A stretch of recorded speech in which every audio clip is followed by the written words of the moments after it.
Can you try that one that went like this? Yes. Yeah, that was the second ride. You guys too? No.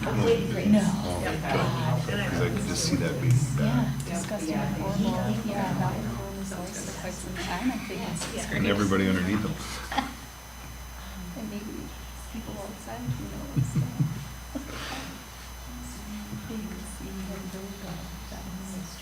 Oh, yeah.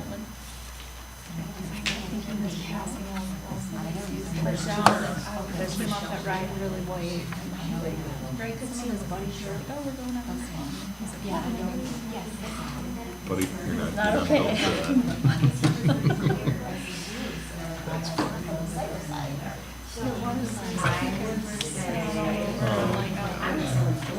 Note to self, don't go on next year. Stick to roller coasters.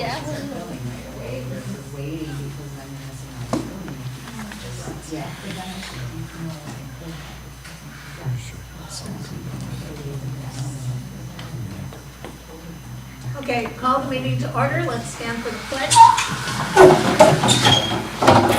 Allegiance to the flag of the United States of America and to the republic for which it stands, one nation, under God, indivisible, with liberty and justice for all.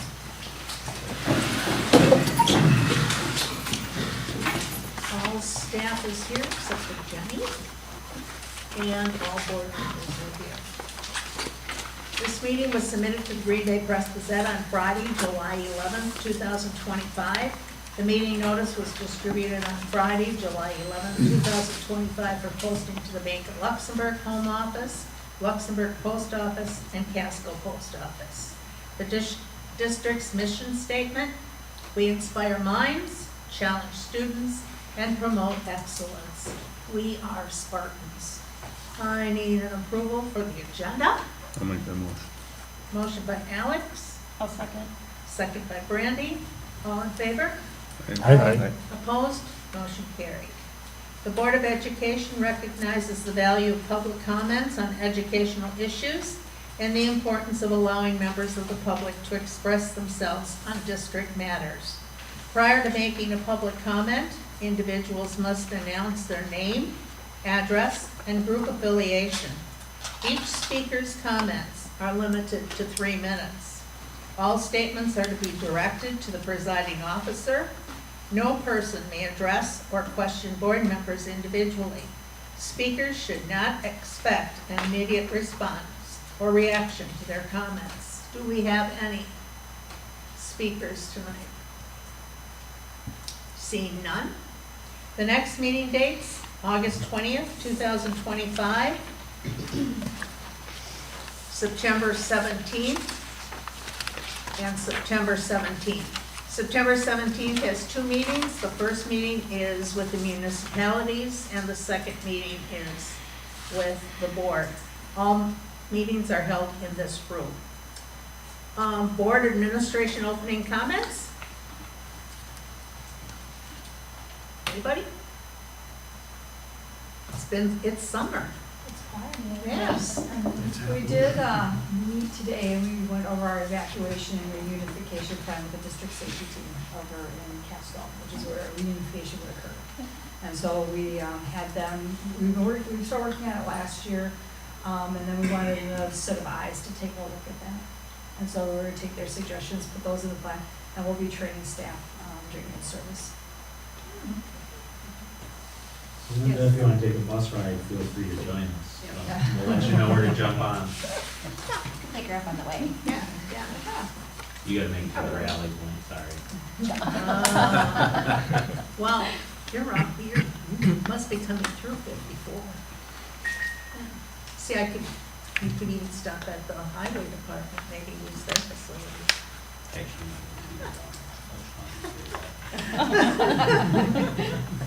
Okay, consent agenda. Items under the consent agenda are considered routine and will be enacted under one motion.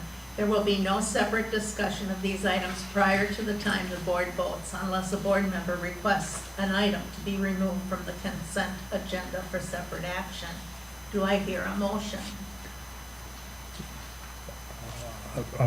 A motion, but also a change on it, since Okay? there are no financials to approve with no Oh, financials yes, for number June. 2. Well, there's a comment. She does have a letter Yes. about why she doesn't have financials. Yes, So, but, okay, yes, we'll take out number 2, the financial statements for June, and 3. and 3, the monthly bills and receipts for June. Otherwise, that's a motion? Yes, Motion by Dave, second I'll second. by Rob, all in favor? Or Robin, I mean, all in favor? Aye. Opposed, motion carried. Any other administrative reports? I'll share out since I wasn't here last board meeting. I've been busy, mostly in July now, interviewing for various positions. We've kind of had an array of random positions open. We're starting to narrow down and have less and less positions to hire for, which is exciting. I feel like I kind of get a high off of that when we get to that point, when we hire qualified candidates. So currently doing that. I have the next 2 days packed with interviews for a Spanish position, and then Friday a custodian position, and Friday a special education position. So fingers crossed, wish me well that we find some good applicants, and by next week I would only have then 2 positions left open for the school year. So that's good news. Like Joellen said, working on a lot of safety-related documentation, so we ran through the reunification and evacuation plans with our district safety team today. As she mentioned, we'll bring that to the rest of the district staff in August in service, and then today Jane, Officer Nia, and Officer Dana and I met to start working on that threat assessment that we had previously told you about when you approved the district safety handbook. We should have a draft of that ready to go, I would say, mid-September for the September board meeting. So we're looking forward to getting that out and put into our safety plan since we haven't had that. And then lastly, we've just been working on reviewing academic data from the 24-25 school year. We're down about 1 to 2% on forward for ELA and math. However, we're not overly concerned about that. We're still setting really rigorous goals moving into the 25-26 school year and have some areas to improve on, but overall things are still going well at the intermediate school. And if I'm out of breath, obviously now you all know that I'm pregnant. I'm just telling you, if I breathe in random patterns, don't comment on it because I can't help it.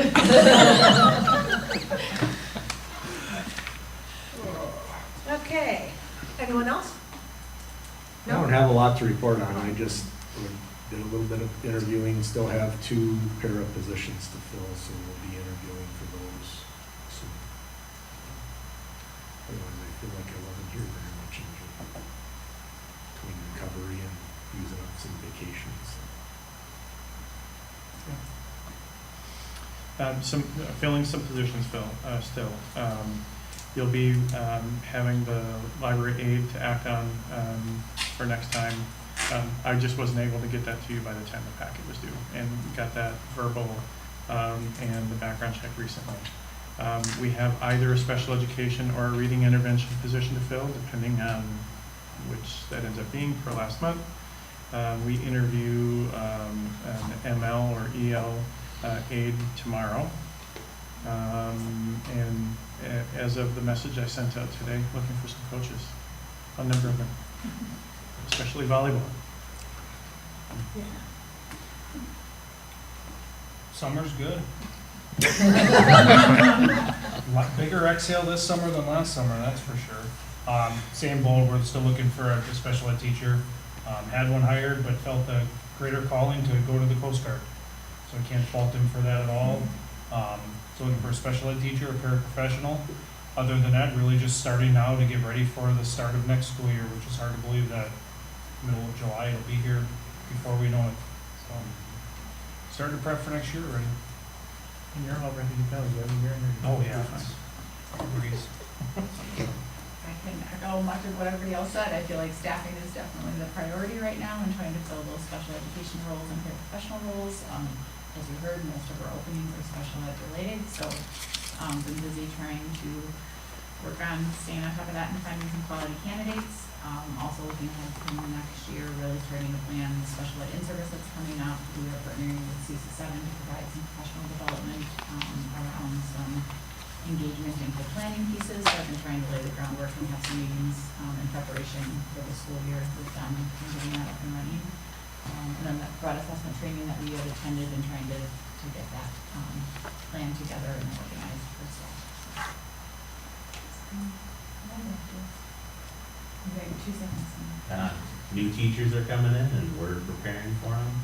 And next month I'll be sharing a lot of readings, just I shared a 1-page strategic plan that we're doing. We almost got them all crossed off, the I's dotted and T's.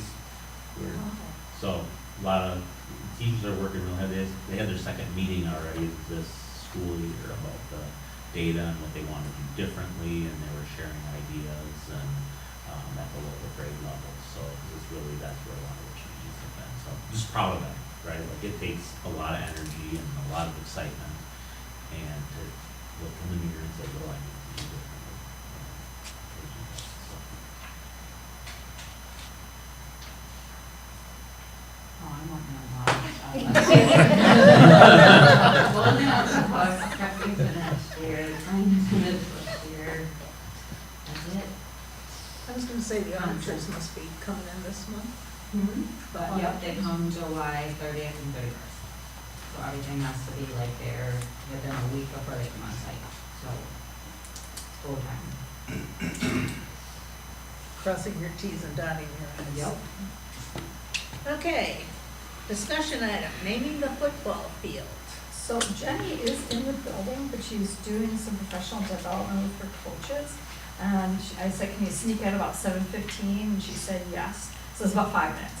So if you're okay going through some of the action items, then when she gets back, go back to this discussion item. Okay. Discuss and approve the 2025-26 NWTC auto program contract.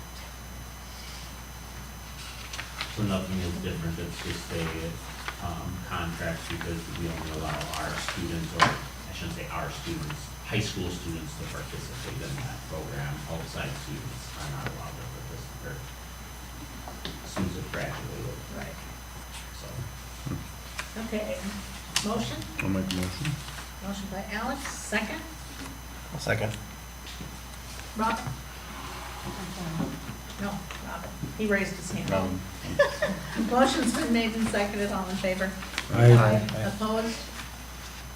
Want to go back to Jenny, so she's here? Yes. All right. Hi. Already here, yeah. Get our thing started. How's everybody doing?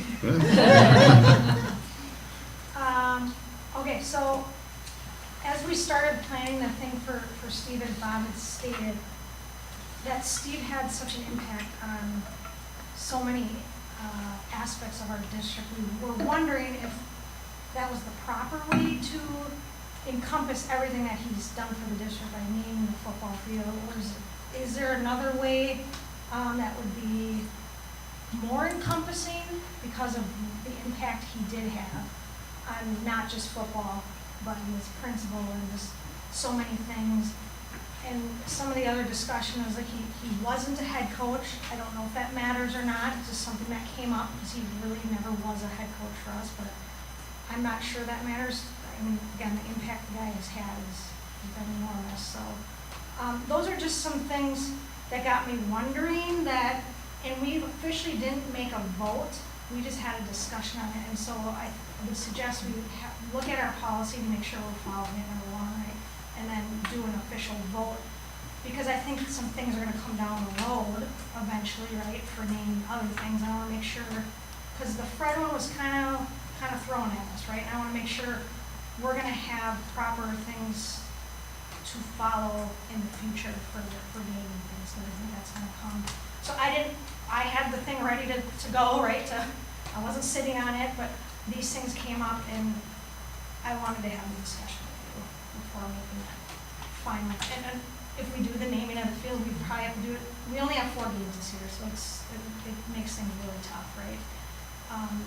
Especially with homecoming being so late. So that would be my suggestion is if that's the way we want to go, let's put it in vote and then I get a committee together and we go ahead and work with that. So those are the things that came up in my discussion as the plan going on. So. I think we really need to see what is in policy as to, We looked at it. The policy is very open, and I think it's designed that way because different situations, different criteria, different people. But it just says that they have to be deceased and they had to have been retired or left the district. And we didn't follow the deceased, just so you know, because Fred was alive when that happened. And me and Tyson kind of talked about it, and I'm not sure I agree with that, because it was very neat for Fred to see that. So that might be something we maybe And we he don't had want. been in the district for so Yes, many he'd been years. retired, right? Like, I Yeah. think they should be retired. So, so yeah, that might be something we maybe don't want in the policy, so. As part of the conversation, you're saying, because, and he was involved in so many different aspects, did you consider other options? And if Yes. so, what were they? Someone brought up a statue, I'm like, I don't know about that. It's a little scary to me. Steve's statue would scare me. But some plaques in not just one spot, but like the outside the gym, or he was very well in the fit, he was always in the fitness center, right? Like something out at the football field, and get some really nice plaques, or, you know, if we can get like some sort of thing, we can put some other things on there eventually. That was before COVID, we were looking at nice entryway in.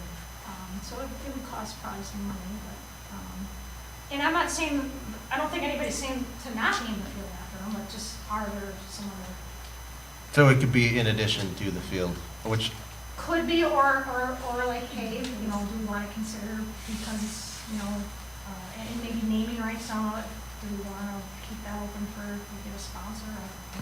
I think naming a field after somebody is more, I don't know, I don't think appropriate. I think that's more meaningful than secluded. So, but yeah, maybe having a committee or something. was this idea originally pitched to us by the Football Boosters Club? No. So I would like to have a discussion with Bob, because I don't want to think that I'm like poo-pooing his idea. That's not what we're doing. Okay. So he brought it up. I'm like, yeah, everybody's like, yeah, let's do it. And so I went through it as I'm talking, and like, yeah, we really never voted on it. Like, and I'm not saying if we're gonna have policy, I guess we probably should. I can say, I think you all would have voted yes on it anyways, but, so no, yeah, it came from them, so. You know, and how many other people would be deserving of naming a field Yeah, those are the after questions them? that come up, Well, right? he also was a football player too, I mean, like, Well, I get it was Yeah. important in a lot of other things, but football was a huge part of his life. Yeah, absolutely, absolutely. Yeah, that's what, so, do we have a plaque, don't we have a plaque out there already? at the football field? Yeah. Thought we did. No. Not for him, but I mean, Is there something by the gym?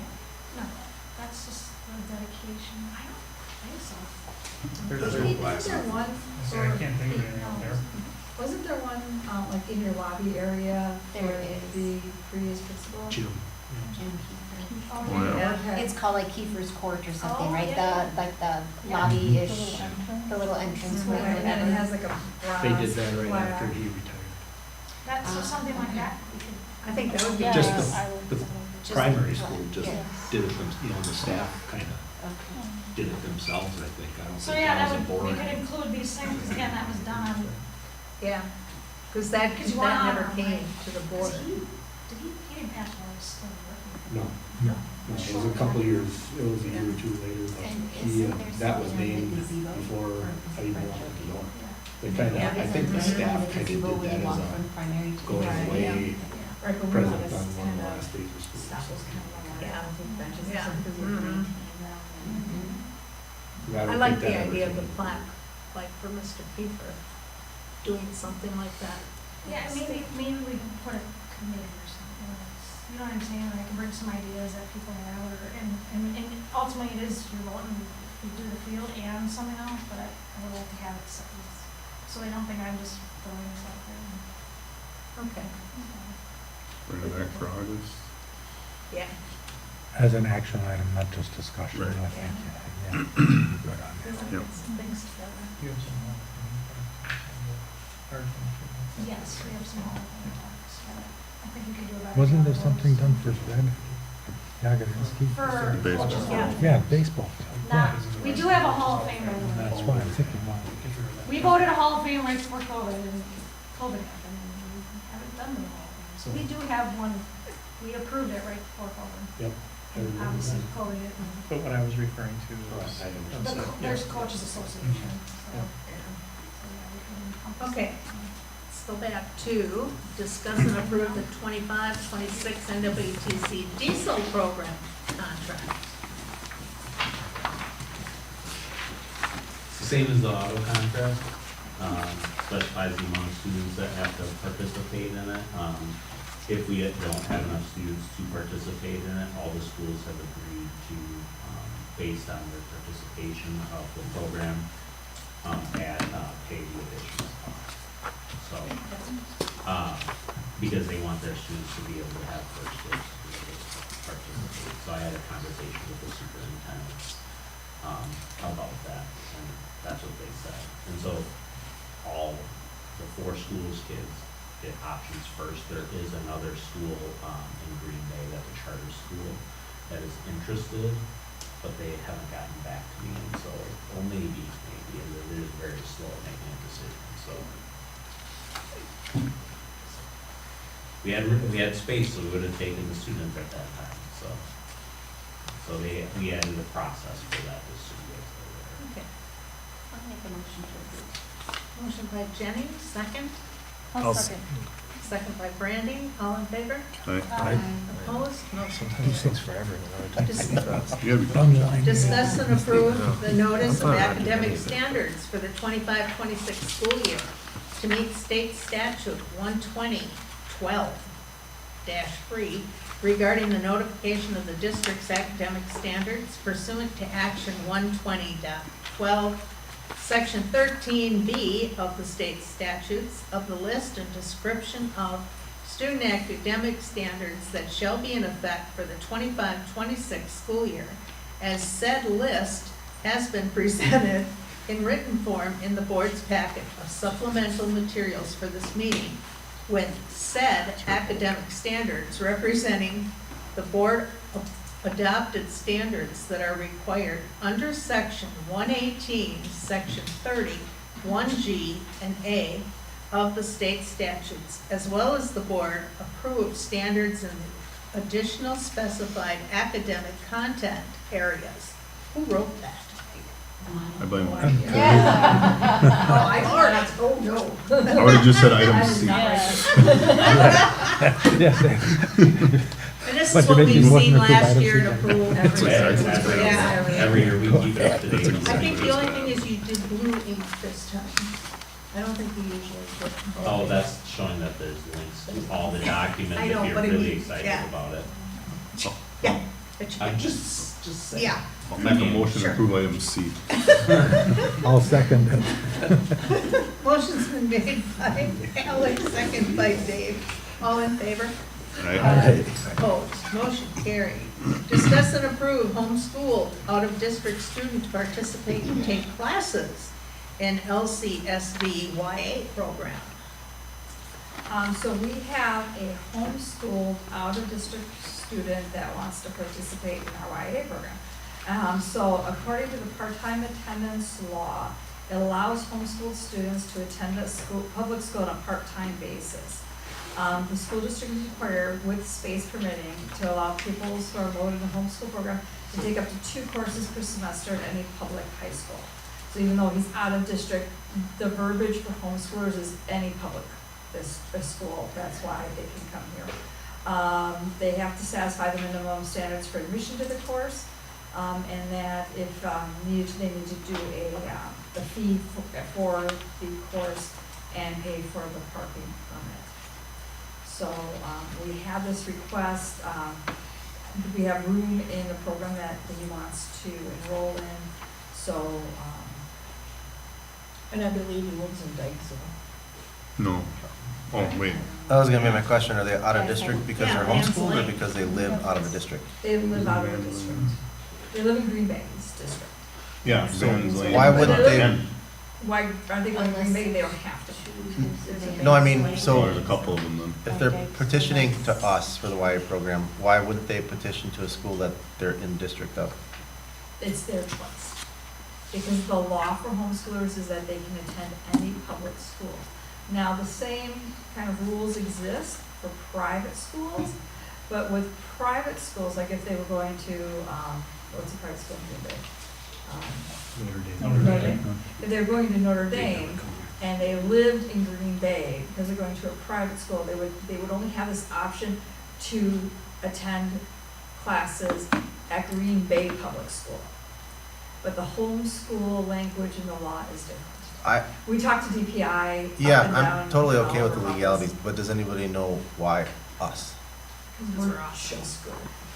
That's the answer I was looking for. Yeah, Yeah. yeah, I It's the mean, same reason why 300 kids have opened enrolled to our school district. I mean, that's roughly where we're at. this student's, sister had just graduated and had been open enrolled, so there's Oh, also the. okay, so familiarity there's a with the relationship school there. district. Okay, Just the So- familiarity with the district. okay, okay. Okay. Do I have a motion? I'll make a motion. Motion by Robin, second? I'll second. Come on, Second John. by Brandy, all in favor? Aye. Right. Opposed? Motion carried. I guess we. Discuss and approve the RFP for the HVAC preventive maintenance agreement. Rebecca. Okay, so we had 5 quotes that came through, so you guys got all of them, and I also included the RFP that went out. When the RFPs were out, I did email Alex and Robin just to show them, like, hey, does this RFP look good, because this is not my area. And they shared, along with actually some vendors, stating that some vibration analysis isn't needed in there. Eventually, we'll add the water testing through them, but we are with somebody else this current school year. So that being said, we're really now kind of just voting on who we want to move along with, but we're still going to probably edit through that RFP and tailor that agreement with the vendor that we end up choosing that to be exactly what we need to have done. Because there's some things in there that we don't want done, so we're not tied to this, just figuring who we want to go with. Pick and choose. It was hard for me because I don't really work with these people. So I did survey all the head maintenance guys to get feedback from them. And I had them rate based on service costs, response time, and their performance. A lot of them do call Tweet Air a lot, and so they all ranked Tweet as the highest, but ranked them as the worst for service costs. So the Tweet received quite high. As a business manager, I look at cost a lot, because I feel it's what I should be doing, and so Joellen and I kind of sat and went through it, and honestly, overall cost in a 3-year range, Tweet Air is the lowest. So my recommendation then there was Tweet based on cost. I know that we had those issues with Tweet though at primary school, so that, you know, put me in a different position for a bit, but this one was hard to make So- a decision. What's important on this is that there's no parts involved. It's really a bid for service, right? So when the vendors are putting together their bids, they're figuring out how much time they think they need, multiplied by an hourly rate, which they're all union shops, so their hourly rates are all about the same. So I have a spreadsheet here that I passed out, which breaks down basically the hours that they thought they were gonna need and the hourly rate. And also, we're not voting on a contract. This was just basically to get the vendors in the door to get a price. What Rebecca and I had talked about before, what we'd really like to see is to have the vendor work with our guys so that some of the basic things like belt inspections and bearing greasing and that kind of stuff can be done by them and maybe logged, so that when the PMA comes in, they can see what was done, and it means less hours for them. Unfortunately, we weren't able to do the RFP like that. So this spreadsheet here basically is showing the hourly rates. Currently, our systems are monitored by EC&D, and they did us a solid by inspecting the boiler and saving us some work there. That would be my preference because I think that they're gonna be best to work with. And if you look at their hourly rate, they're right in the ballpark with everybody else. There's a really low one that we would probably throw out because it's probably an apprentice rate, not a journeyman rate. And there's a high one, which we don't have a lot of interest in either, so.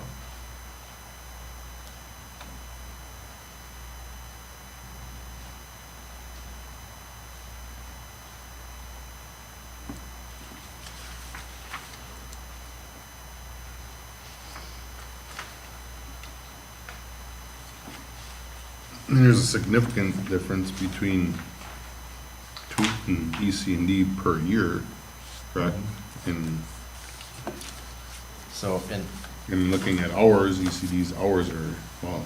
I just gave away my last one. Is there an extra one down there? You can have this one, okay? Yeah, so the hours are, I mean, they're, it's hard to come up with an exact deal without being intimately familiar, and I think the ECD is probably most familiar because they designed the system from the start. Tweet's familiar with it too, but I'm skeptical of too low of hours because then there can be add-ons, you know? The hours are all over the board. Yeah, they are. Yep. They're all over the board, and I think that it shows it's a guessing game.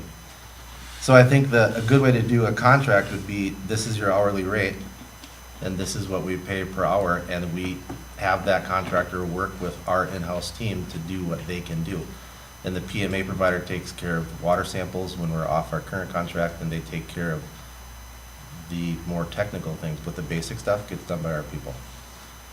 So in my mind, the numbers that came back from the RFP are not really an accurate equation because it's not the way we intended to do it, but we couldn't do the RFP as, can you work with our people? Do you agree with that, Rebecca? Yes.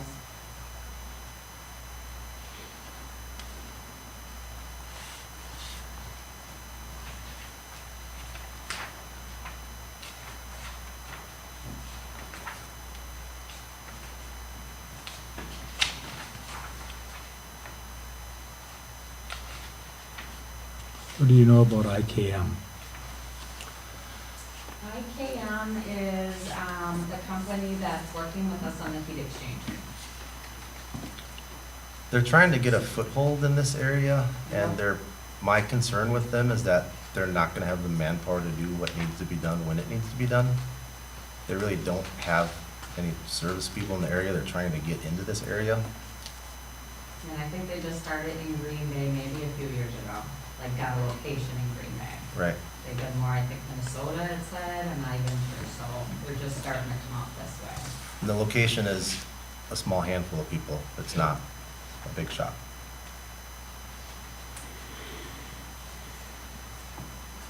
And August Winter and Sons, we haven't worked with them in probably 8 years.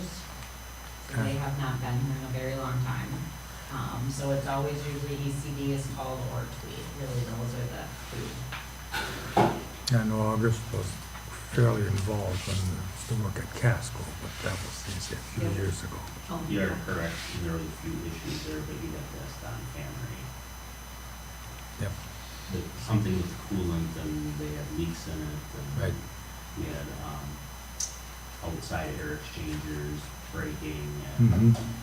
Yeah, things that had to be Yes. excavated or dug up to get back from the repairs on. Yes. So going with ECD would pretty much put us everything would be through them then, Right. correct? Which I think is important to have the control monitoring and the preventative maintenance together because they're the first to see issues. And we're cutting out a middleman. I mean, currently they're monitoring our stuff and not charging us for it. Right. So there's some value there too. But they are, based on this one, significantly. Well, the hourly rate is really the most important here because we're not gonna do the actual contract like the RFP was sent out. So their hourly rate is right in there. The difference is the hours, right? And we don't know exactly what that will be. I would say that our intent, and I know that they would be willing to do that too, is to get those hours as low as we can using our own people and still having an expert eye on it. I was gonna say, because we're not tied into the hours. No, we're not tied into the hours. This is not, none of these are a contract, it was a request for proposal. And I don't know, as a board, I don't know the best way to, what we'd really be doing is, since the total amount's gonna be different and there's speculation on what the hours would actually be, do we pick a contractor and say, it's not to exceed, or do we pick a contractor and say, we'll use them at that hourly rate? I mean, whatever that vote has to look like, I'm not sure the best way to do that. I think both ways are a little, I mean, there's not a good way. I would say you contract the rate.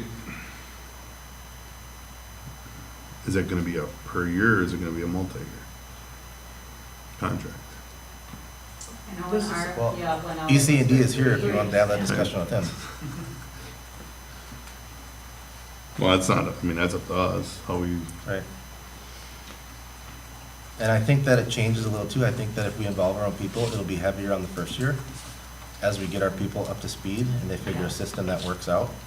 And then the second and third year, it gets a lot more efficient. when saying that, I think I almost wanna see a one-year contract, so we can feel it out, and then Right, revisit it for the second year, and maybe then we can, right, we'll have a better handle on hours and. exactly. That's a good idea too. Yep.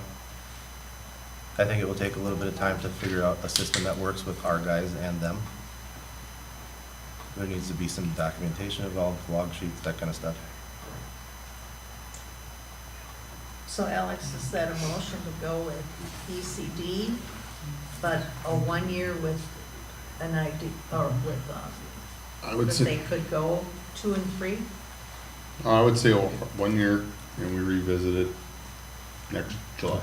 With ECD or Utah? I would say with ECD, just because they are monitoring our equipment, it keeps everything together, A 1 year with the option to renewal. yes. And then we can adjust, because then we should have, obviously, if the first year, if they're around 300 hours, well, we're gonna figure second and third are gonna be a little less now, Right. and And by the end of the first year, we should have an idea, and they should have an idea of how things are working with our guys. mhm. Yep, so I'll make a motion to go with ECD, 1 year contract at the 133.48 per hour. And I don't think we put an hour max on it, because do we really know? We don't Yeah, know. I think we do it hourly rate. Isn't that what I said? Yeah. Yeah. Leave it at that. Okay. Okay, do I have a second then? I'll second it. Motion's been made and seconded, all in favor? All right. Opposed? Motion carried.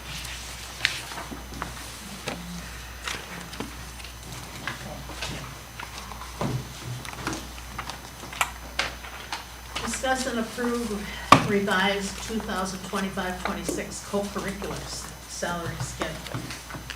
Yes, so we brought the co-curricular schedule, this last month, I believe, correct?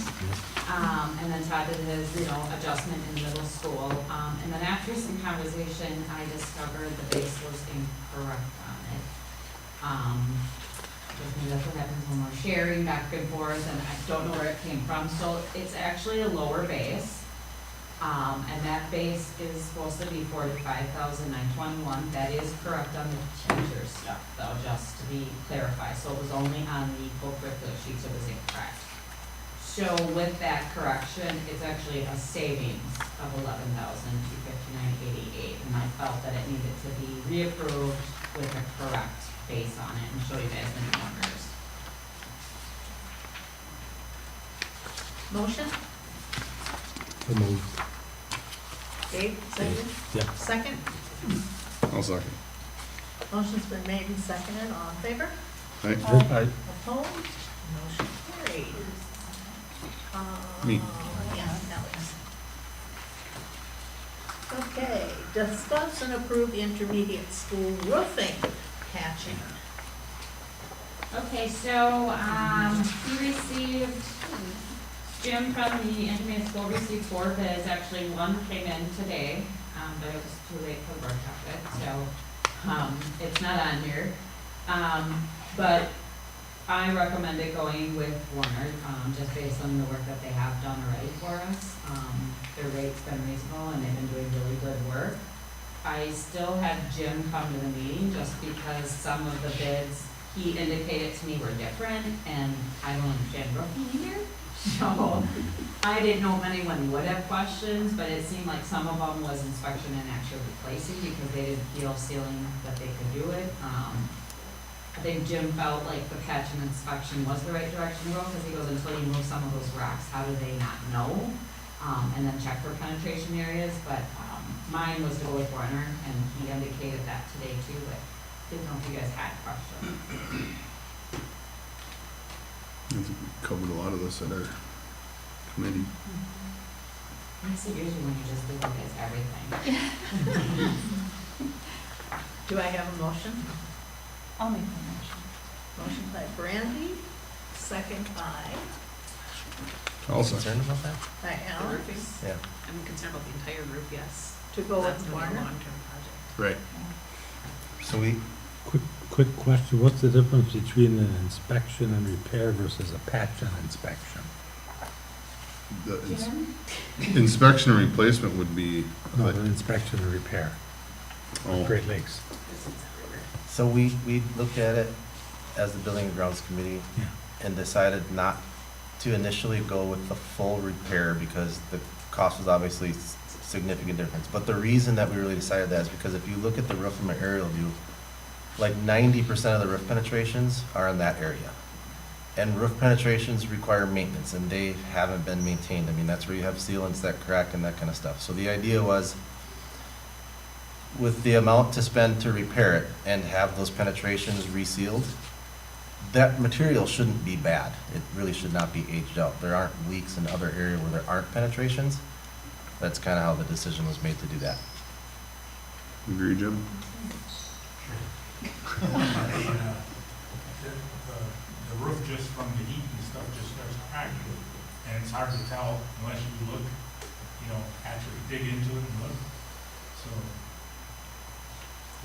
and that's typically where it's leaking is by either a scupper or a protrusion, and the amount they found like above the cafeteria already tells you that there's some seams that are going, so I feel you should do the seam, with that. Either the Gold Star or Warner. Because I think once you start digging into it, you're gonna find more stuff.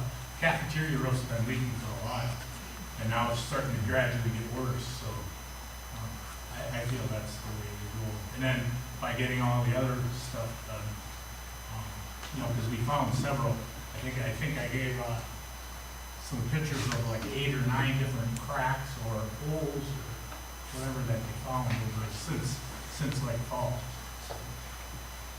And what we looked at was, the proposal that we looked at was to redo all of the seams and the Mhm. penetrations, right?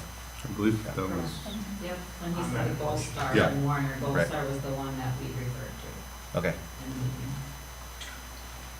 Warner just came in cheaper. okay.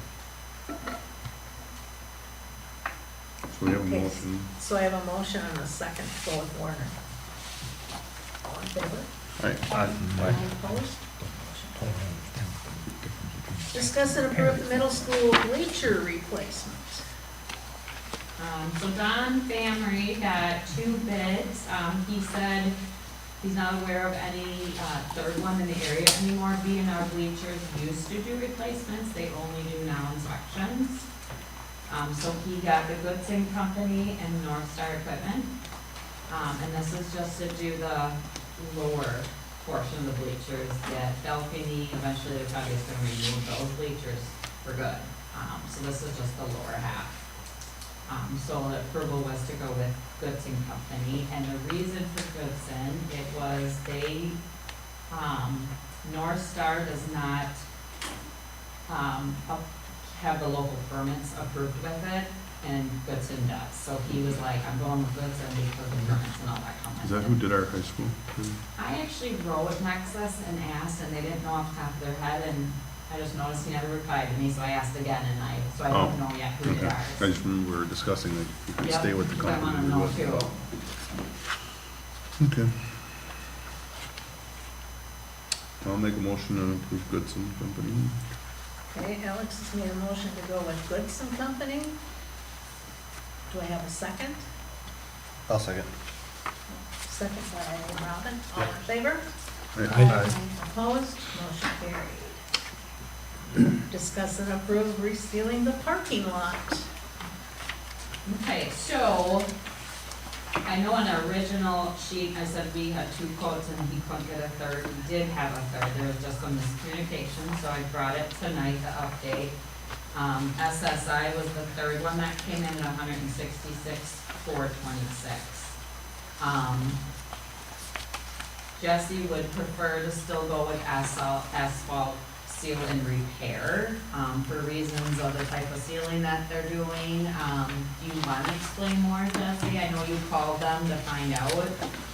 Yeah, so the issues we're having around the primary school, there's some storm sewers that must be leaking. And with all the water main breaks on Mark's Court last year, we're having settling in our blacktop at spider webbing cracks. You can tell where there's pipes underground and everything's settling. So I'm not an expert on this, so I made a lot of calls. This infrared patching, which is $20-some thousand of asphalt sealing repairs bid, it's $22,000. We'll fix all that spider cracking. They heat it up and they rake away the loose aggregate. It gets it hot so that the new blacktop will melt. You know anything about this stuff, Robin? No, Okay. sounds cool though. It's like what crack So- sealing does on your highways. Wrightstown, Pulaski have all been doing this. And Pulaski is doing 100 different sections this year alone.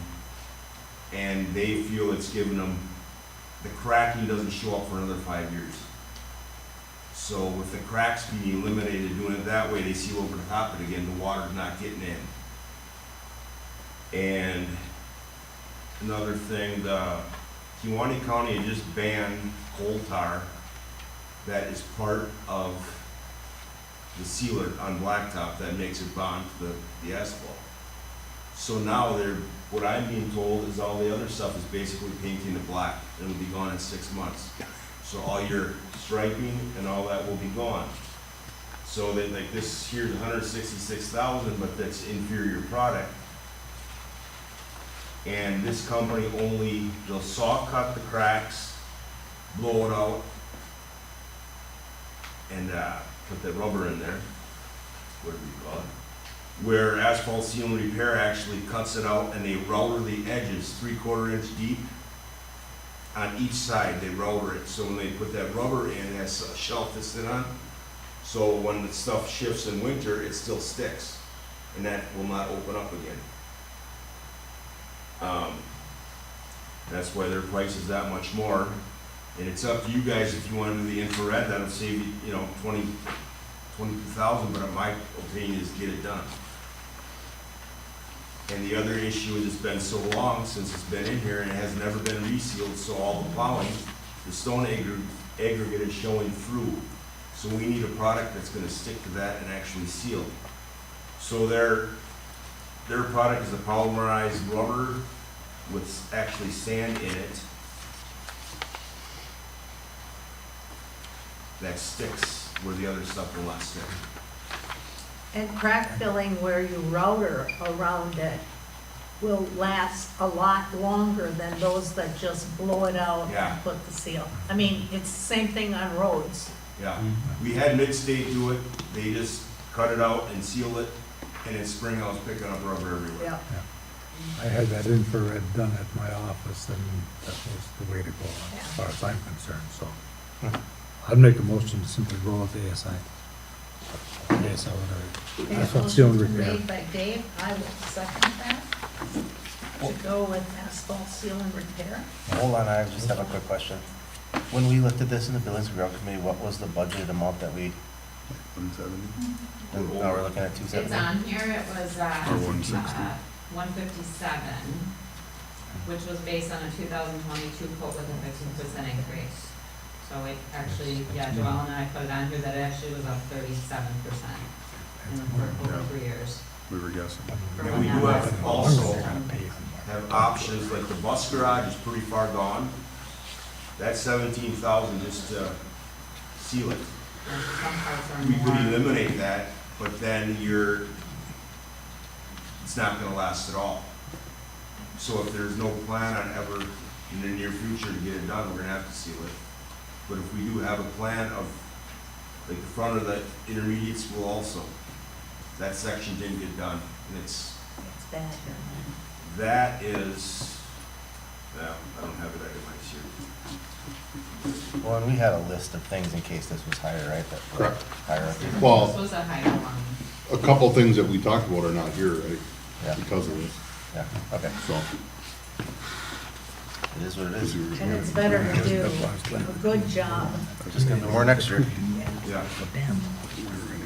So, motion's been made and seconded to go with asphalt seal and repair. All in favor? Aye. Opposed? Motion carried. Approve the concrete walkway at the primary school. Yes, so this walkway is There new. was this here. This is the concrete repair at the primary Okay, so- school. This was not part of That's the complicated. project's budget. So this work, I'll have Justin explain more to what's going on there. And he got 2 bids. Was not able to get a third, but this will come through his grounds budget. So he said he would be able to fund that through his regular budget.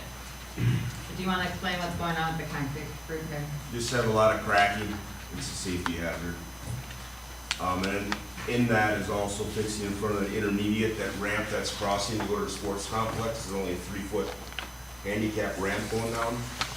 I'm gonna have them cut that out, and it'll be 6 feet wide with a handicap stamp in it. So we'll be able to actually plow that out, and not have to shovel that out, and have ice there every day. And it's just things we need to fix for safety. The other You see how bad it is recommendation- at your school, it's all, something's gonna is. break the ankle on that stuff. The recommendation was to go with Spartan Construction.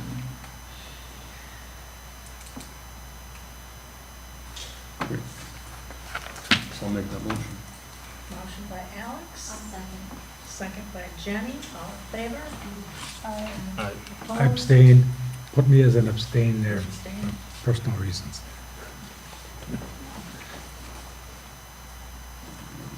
Now I know who Bayside is. I think, I didn't know. Okay. I don't want to get in trouble at all. Discuss and approve burner replacement at the primary school.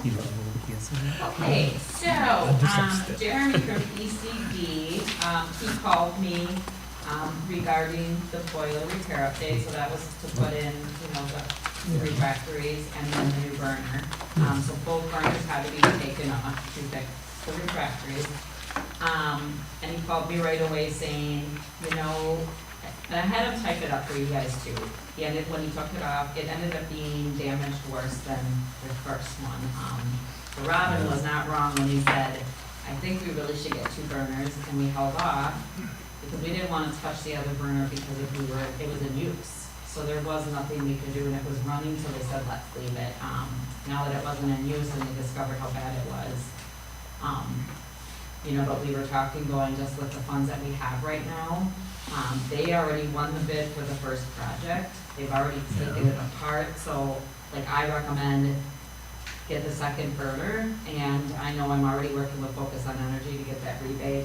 Jeremy, I know was in the email as well, because they have to have that, what that specific model is to find out what that dollar return is, but we'll get money back on that as well. As long as it's a part as well. Correct. I will make a motion.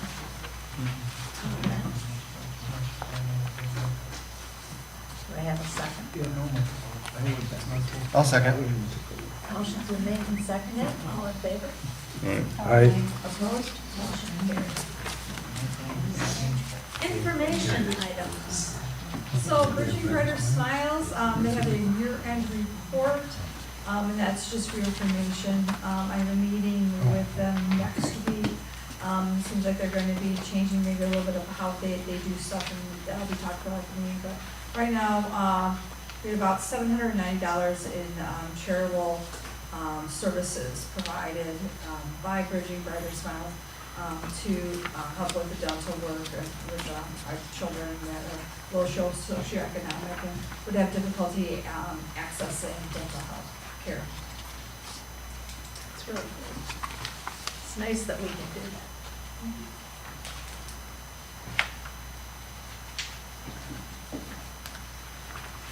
Going right in. Yeah, oh, yeah. Oh, you want me to, okay. Oh, do you want me to? Yeah, yeah. I just figured you were, Okay. you were the Okay. informative. Annual Yeah. seclusion Annual and seclusion. restraint report? Restraint report, so annually by October, we have to share with the board our ending seclusion and restraint reports from this past school year. So I put together a document that kind of outlines that.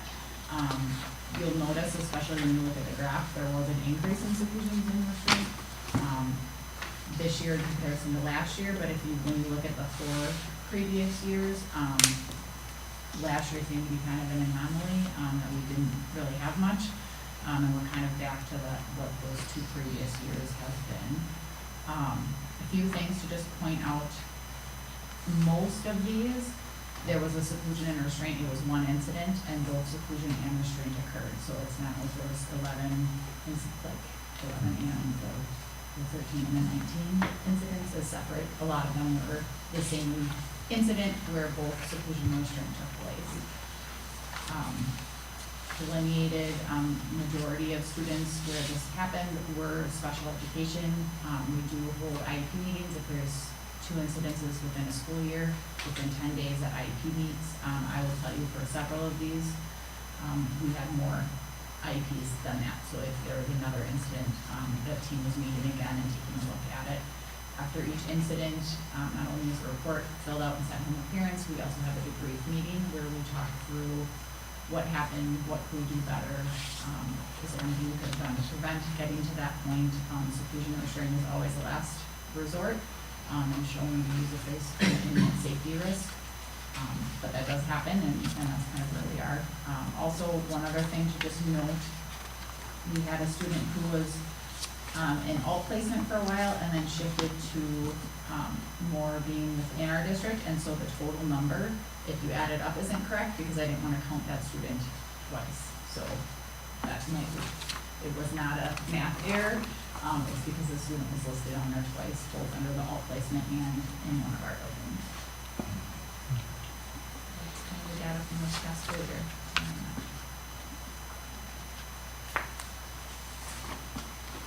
And then we have crime statistics on school property data collection report. This is a new report that we have to do.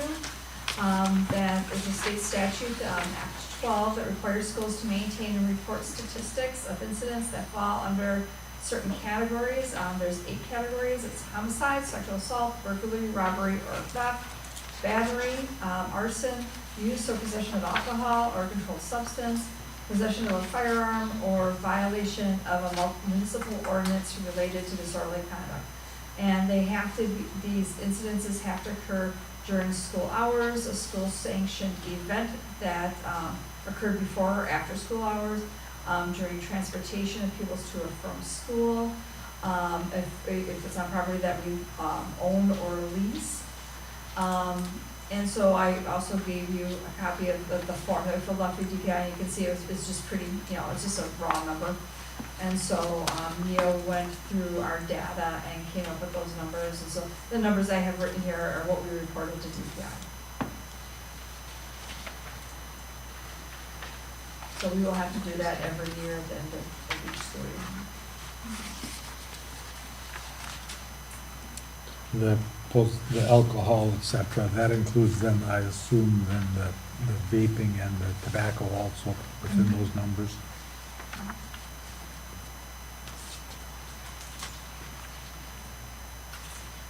There's some in And, Madison, something over I mean, a lot of those are pretty serious, that, we don't have homicides, so, but, controlled substance, alcohol, those are kid things.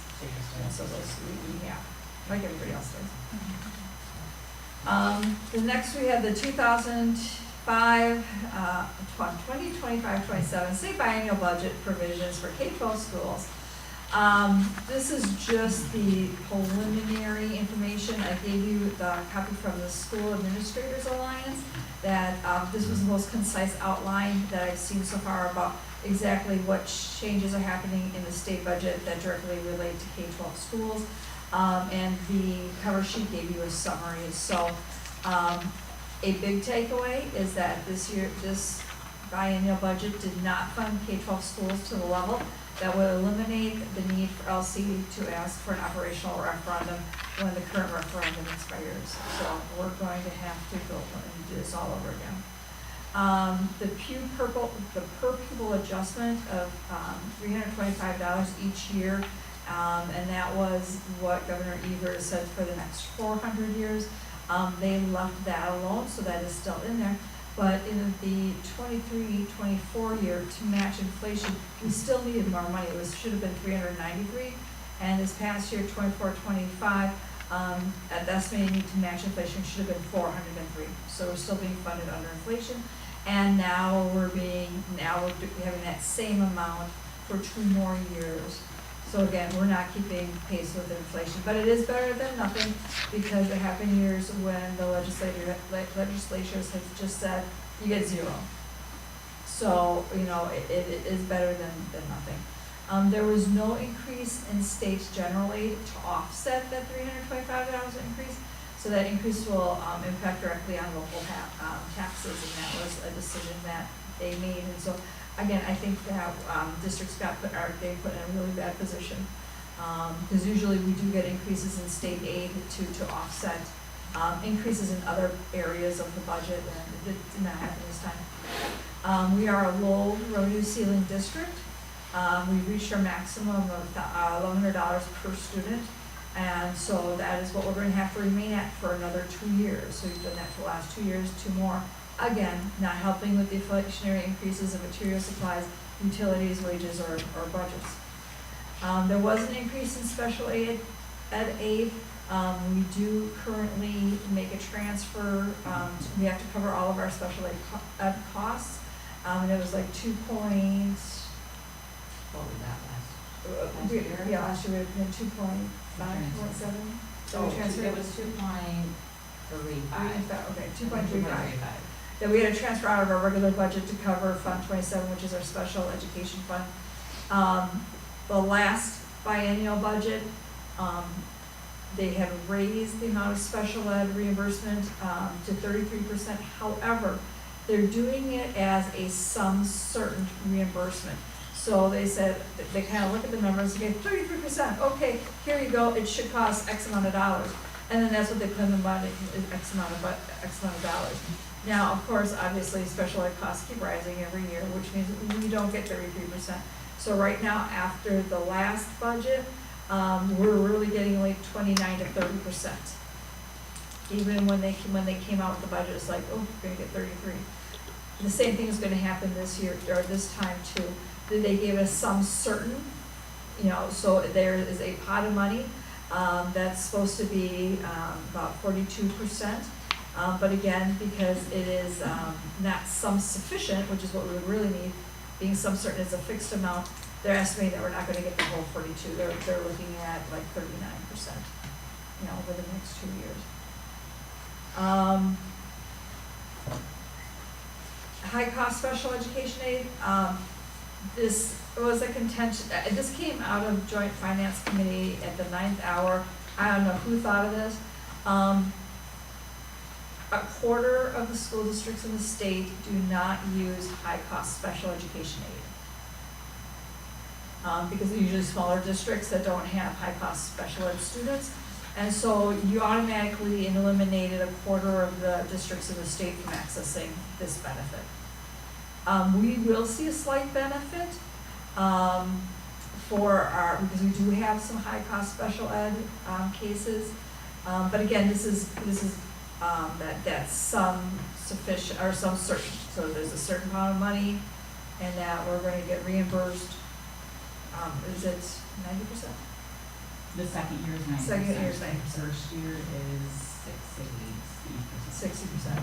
But again, once that pot of money runs out, it runs out so that our percentages probably aren't gonna be that high. So the more districts that plan high Access. cost, the lower that being like that, will likely be different. The mental health aid, is being decreased from the last budget as well. The one good thing out of this, is that open enrollment transfer amount increases. So what had happened before is we would get an open enrollment student, but we wouldn't get all the money attached to the student. Some of the money would stay with the home district. They've increased the amount that actually gets transferred. So it increases $1,140 this next year, and the following year, $928. We're currently ahead by about 235 open enrollment students, which means about an increase of $268,000 next year for us for open enrollment, which helps us.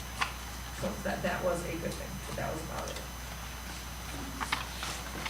But, you know, it was really disappointing because I had really high hopes for this, and, yeah, it did not happen. The next update is on federal funding. So on Monday, June 30th, the U.S. Department of Education announced it would be withholding over $72 million from Wisconsin in funding for certain federal programs. Those programs are migrant education, which we call Title I-C, supporting effective education, which is Title II-A, English language acquisition, which is Title III-A, student support and academic enrichment programs, which is Title IV-A, and 21st Century Community Learning Centers, which is Title IV-B. The funding, however, had already been approved by Congress and President Trump in March 2025. So the money has been approved. There are lawsuits, and just this week, Wisconsin's Attorney General entered into that same lawsuit to release the funds because they've already been approved by Congress. Our total loss based on our participation in these title programs would be almost $51,000. So we're not going to get hit as hard as some other school districts, but it's going to be a loss. DPI's confidence is very high that this funding is going to end up going away. They don't see any indications that it'll stay or are in this current form. They believe that a lesser amount of money will come back in the form of block grant, but nobody really knows how that block grant is going to be structured. Everybody's thinking that there's going to be strings attached, mostly in the form of flow-through or support for private and school vouchers, which again isn't helping us. If and when the funding returns, state statutes will need to be rewritten to reflect any changes. So, you know, who knows when the funding's going to be released. So Rebecca and I have gone through, and we'll talk about next year's budget, but we've already kind of have a contingency about how we would have to make up this money within our budget if we don't get it from the federal government. So, yay.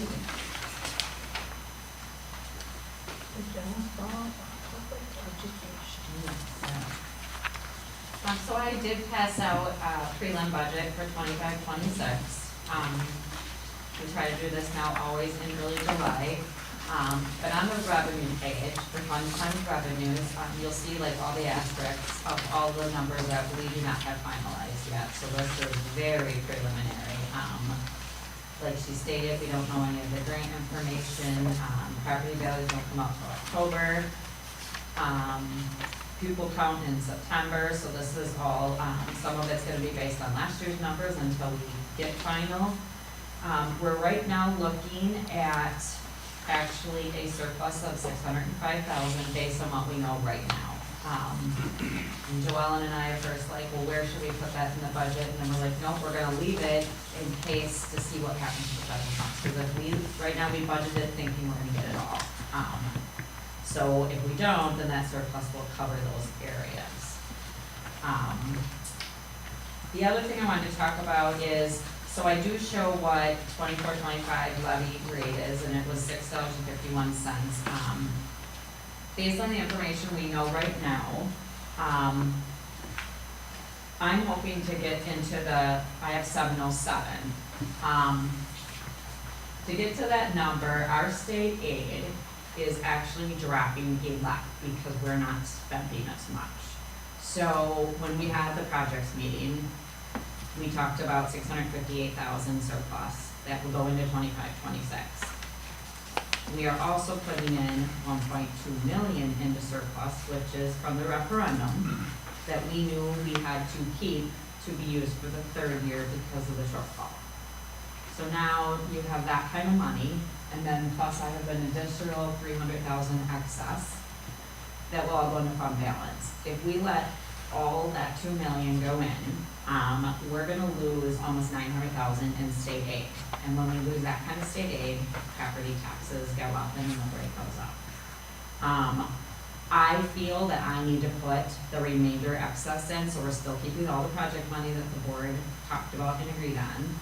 Put 300,000 into Fund 46. Because what that does, it says we spent the money. And then it's not covered, it will be included in our shared costs, it will increase our shared costs, it will increase our state aid, and then go less on the taxpayers. By doing the 300,000, we lower that by 9 cents. It's not a lot, but it's something, and I'm trying not to get it up so high. Because it was like 7, I think I had it right here, printed all of them. 716 if I don't put anything in Fund 46, and then drops to 707 if I do. But then at least gets Fund 46 started now that we have extra. With the projects, we still have 440,000 left of the money to spend, so I've been tracking it. I just kind of wanted to let you guys know that that's where we're at. I hope that you guys will feel that that's the right direction to go. Just being mindful of the taxpayers' money too. What are the limitations of Fund 46? We can't use it for 5 years, and we're on our 3rd year. From when we started. From when we started, when you first open it, and then after 5 years, it can be for any projects that are in your financial planning project, which were very vague, and they said that's good to do that, because then you don't have to be so specific about what project So we you're have gonna do. 2 years left? Yes. Can I just confirm with you, so because they put the 325 in with no additional state money, that's what's causing the mill rate to jump so much? No, state aid is based on our spending, on our shared costs, so if we don't spend enough based on, so right now the state aid, our July 1st estimate is showing based on our budget from last year, which shows it's a balanced budget. And that's wrong, because we're putting away 2 million, so then that drops your state aid, because yeah, it's based on shared costs and what you're spending, so the less we spend. Right, but Mike's right that does, It is part of it, correct, And because they that's a didn't do anything. conversation every district is going to Correct. have, because usually in the budget, they'll increase state aid to cover, Some of it, an yes. increase Some in of it, funding, correct. some of it. Yes. So we're getting that additional $325 per student, but we're not getting any state aid to pay for To that. go up. So against it. that's another reason why the mill rate is going up. I think it's important So for you it's guys a to couple understand that when different things. people go, why are my taxes going up so much because of the school? It's because they gave you a budget cut for the, tax That's part of it, rebate correct. for this, but then they are making the schools charge you because they didn't give the money back to the schools, let's say, Yes. because they're mad about something. So it just makes it easier if you have a little bit of information to be able to explain to people, 'cause I'm sure that's gonna happen. And if we get more solid numbers, we can, Yeah. give you guys some talking points, so that, if people approach you about, again, we still don't know what's gonna happen with the mill rate, or the final aid estimates, are going to be, so, again, this is just a preliminary estimate. And, That's and your plan would be to put 300,000 into that fund, and that Yes. does not affect the budget that we had in the last buildings and grounds meeting, or it does? Nope, Doesn't? this is above it, yep. That's the only reason why I wanted to do it then. Mhm. Because we set aside some of that to, We did. We did, we Correct. put up like a Yeah. $200,000 Yeah, so, buffer yeah. where we So stopped, that's which why is good going because, with the higher bid on the asphalt, we're Yeah. not really that worried about it. yeah, Sure. and we were talking about the boiler burner, we're like, this is Not probably really gonna come worried up, about it. so. Yep, and where some of that Which is good. excess came from is the salaries and benefits, because now once all that summer payables is run, now I finally get to see what is left. And I do take into account, unpaid for teachers, but when you have people leaving and coming and going, positions not filled, it's really hard to figure that all out. So there's those buffers that are in there for those positions not filled. And then with insurance changes, that are in and out people, so there was a savings in health insurance as well, And when does the money have to be put into that fund by? by July 31st. And when is our budget finalized by? Well, it will have to be done by July 30th because of the auditors coming, so I have to have like everything set and Okay. coded. So this before they number get will be here. more finalized before you move that money. This? I mean, you said there were a lot of unknowns on here, but your budget will be. 25, 26, so 300,000 is for 24, 25, yeah. Oh, got it, Go okay. into. But yeah, So when we had that pot of money for buildings and grounds, we said this is the money that we are Mhm. already estimating that we have. And it was a loose number, because that's what we estimated. And it came out that there was more money. Mhm. But the more money is, when she's looking at the budget, she noticed that there was more, money was not spent in wages and benefits. And we had talked about it, and we're kind of like, well, that's like 2 people.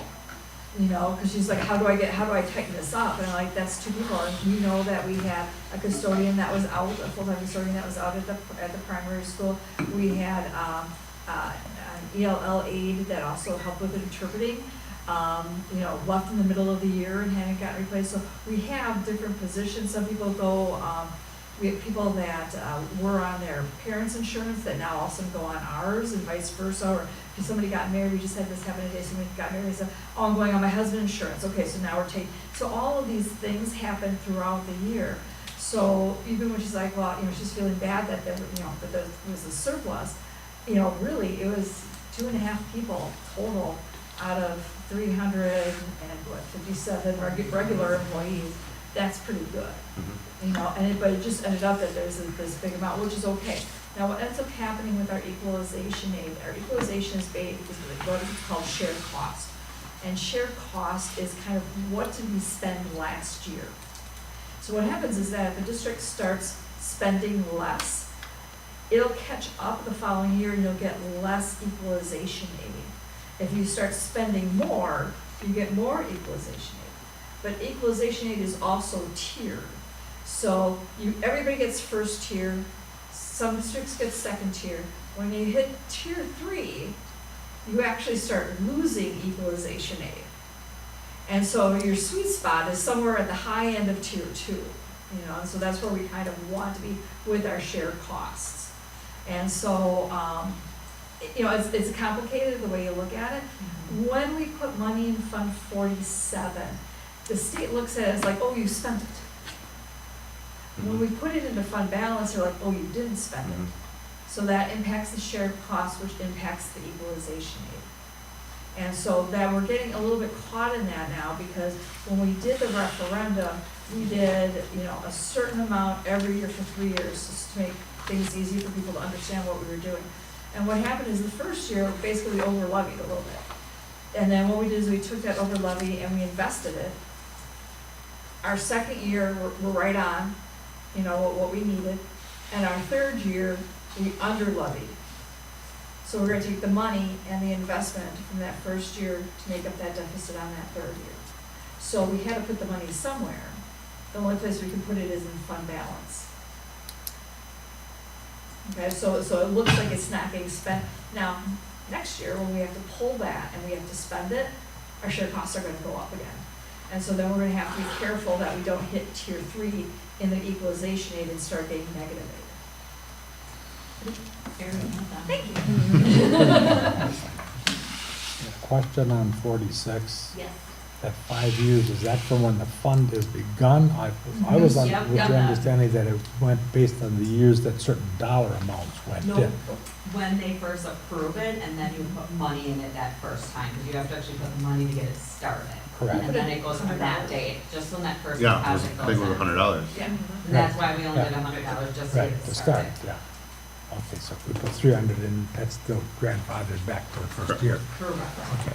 And then you can invest that though, right? Yep. As well. It will go to PMA where the referendum money will be invested and all the debt service money is invested, so.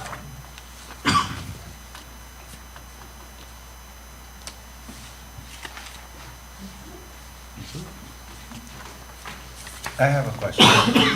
Not compared to this, but one of the things that we had in our last meeting was replacing some hallway stuff. Oh, yeah. We didn't vote on that. If we don't vote on that now, is it gonna be able to be done by the school year? Probably won't be. It probably won't be, yeah, we're running into some problems Yes. with the vendors. It's not gonna be as easy as we're led to believe. Of course not. Yes. A lot of it was, he did get some bids, and they're on the higher end. Mhm. But only one company, I think out of 4 of them, can guarantee that they'll get the shadowing out of the tiles. So they show pictures of the tile shadowing, saying that there is no way with that polished concrete that would completely go away. One company out of the 4 says they can, which, I don't know. And that, of course, is the company that's the extreme highest. We're going back to Steve at the high school to say, can you get at least each wing separated? Because he didn't get any of the companies to do the wings separately. So it's all as one, and I don't know what each wing is. So we're gonna kind of start there.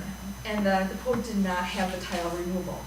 Correct. And, you know, just based on the age and the size of the tiles, there's a good chance of asbestos, so we're gonna have to do a separate asbestos abatement. You know, one strategy might be to schedule a small part of the hall, get that hallway quote, take a small section of the hallway, have them do it over like winter break, and then see what does it look like. Did we get the shadowing? Were they able to get the shadowing out? And then we can look at redoing the floors in the other areas based on that. So it'll be like not this during the school year thing probably. No, we couldn't, no. I would not be too concerned about the shadowing either. Have you guys asked about dyeing? You can dye concrete and it's really inexpensive and it would get rid of the shadowing. We did not. Maybe ask the vendors if they could dye it to cover the shadowing and then polish it. Okay.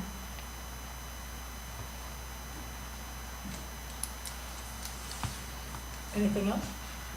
Okay, then I need a motion to adjourn to closed session. I have one question. Oh, Since hi we're Jesse. voting, is my truck part of this? I was wondering that too. You can leave Just them. so I know. It's not my We truck. already talked about that, Jesse. We're not gonna know until the Right. floorings come in for the filing for the high school. So if the flooring for the high school is not gonna be done this year, won't it fall under next year's budget? Unless you get it in early June for the Yeah. high school, because the high school doesn't have summer school in the hallways. Or if it's a matter of a couple of months and you do it like in early June or whatever, you could push that by a couple of months, get it in next year's budget and then free up some of that money for things that were further on down the list for this year. That is a possibility. Just trying to help you out with your truck, buddy. I mean, if I it's a know matter of you having told it me done that, for but I 1 thought month the of bids school, were- then you might as well wait. Correct. Well, I mean, why don't we wait and see what we can do about the dyeing, what that costs?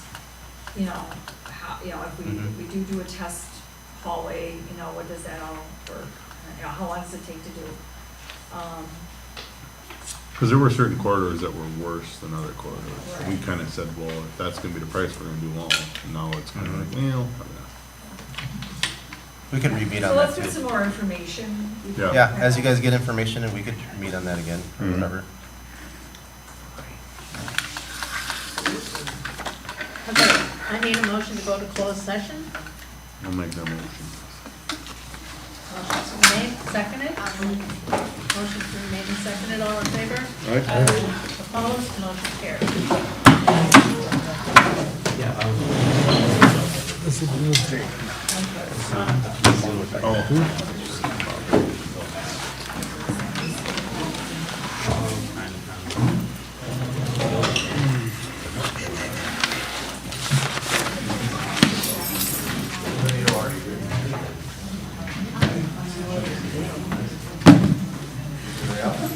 I'm good. I'm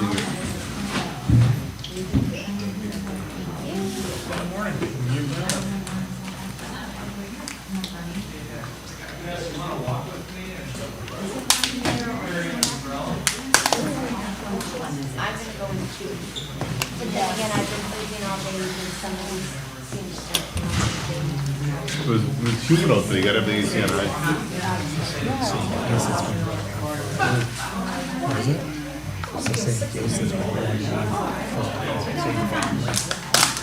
When you go outside and it's so cold. Oh, yeah.